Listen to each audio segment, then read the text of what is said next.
Hello Big P fans. Well, seeing as so I started the last video inside Big P, I thought, well, why not? We'll start this video inside the Grim Reaper. And this is the office. Would you like to see what it's like inside? Well, here it is, sat in the centre, as most of you may already know. Ooh, slight itch on the nose. There's my seat that wraps around me. Oh, there's a spider web in here. Can't see that. There you go. Oh, bit of flesh. X-rated that. And then I'll spin you around to the important things.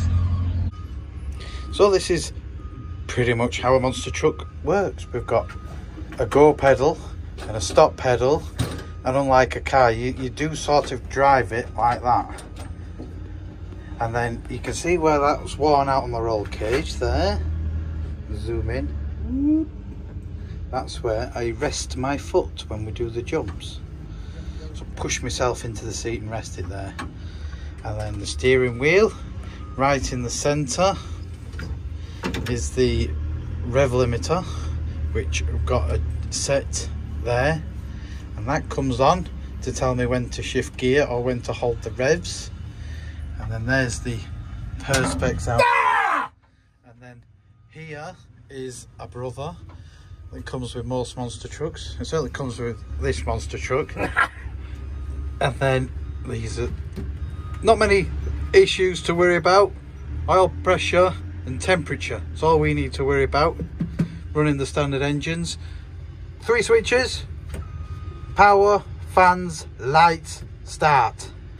Fire extinguisher, emergency pull. And then the very complicated gear lever. And then that's the rear steer. One way to go one way. Now what's interesting is this all depends on truck drivers' preferences. Tony has his setup completely different. So I flick the switch to the left, the truck turns left, but the wheels on the rear turn right.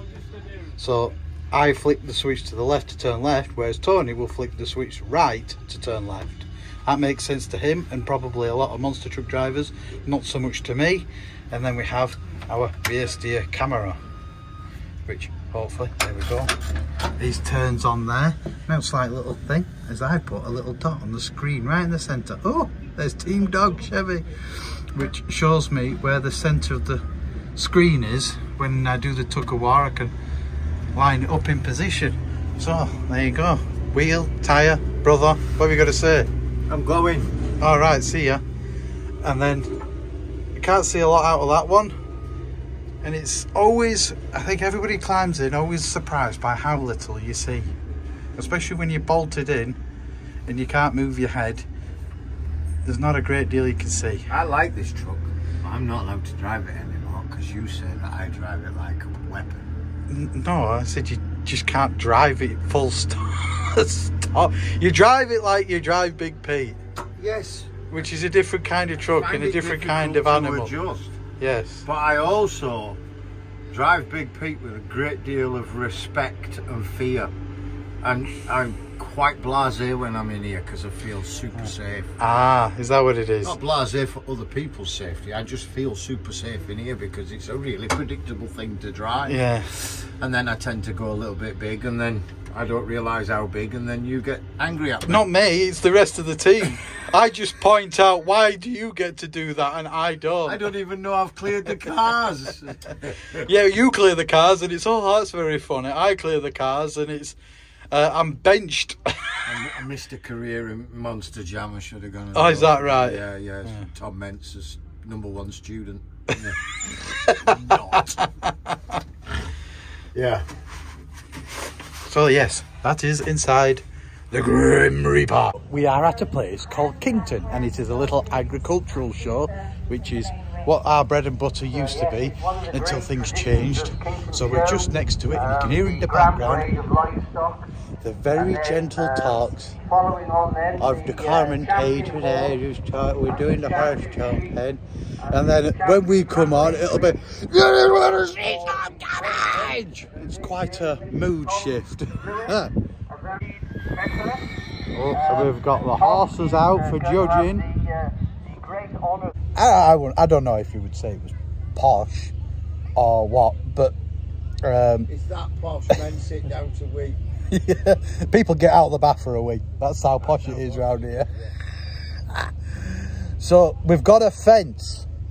Now, we've caused a fence because we've got a fence. Right, I shall show you the fence.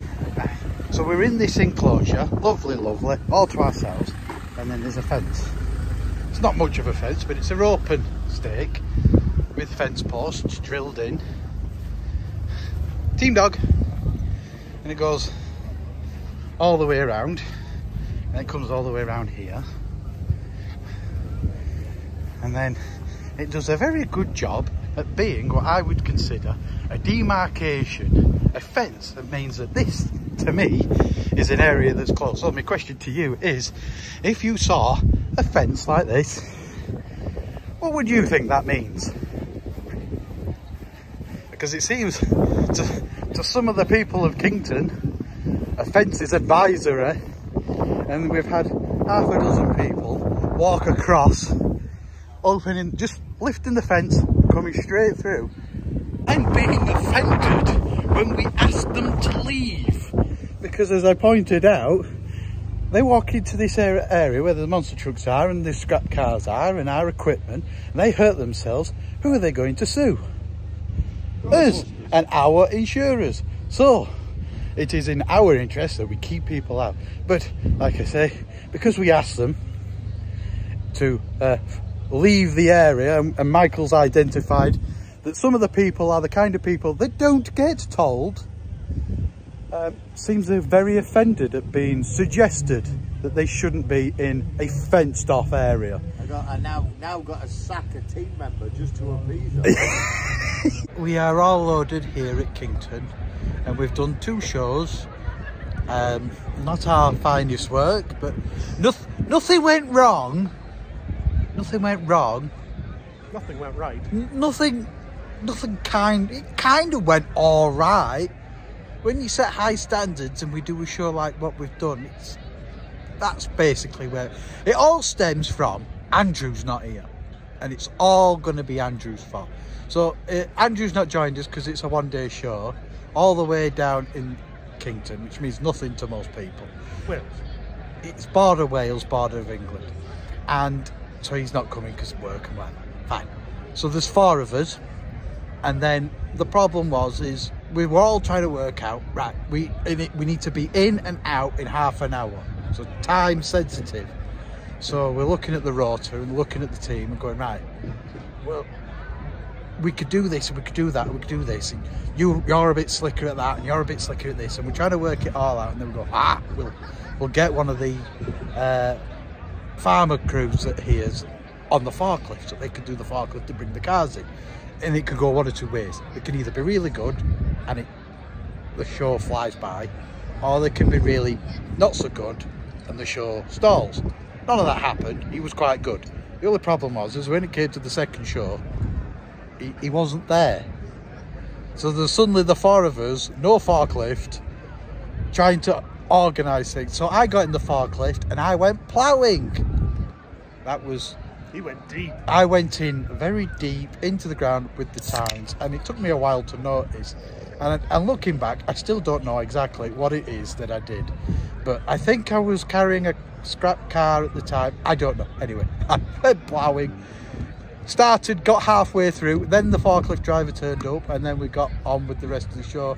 And then I hadn't got the opportunity to put everything on, and I was all a fluster, and I got in a lather, yeah. I got in a 2 and 8, as Michael would say.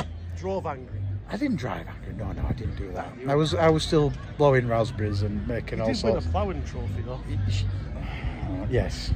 So, and most importantly, the 2 trucks did the 2 shows, and we didn't get stuck, and everything was lovely and great. It just wasn't as slick as we usually are. Anyway, music in the background, so it looks like there's going to be some live music tonight.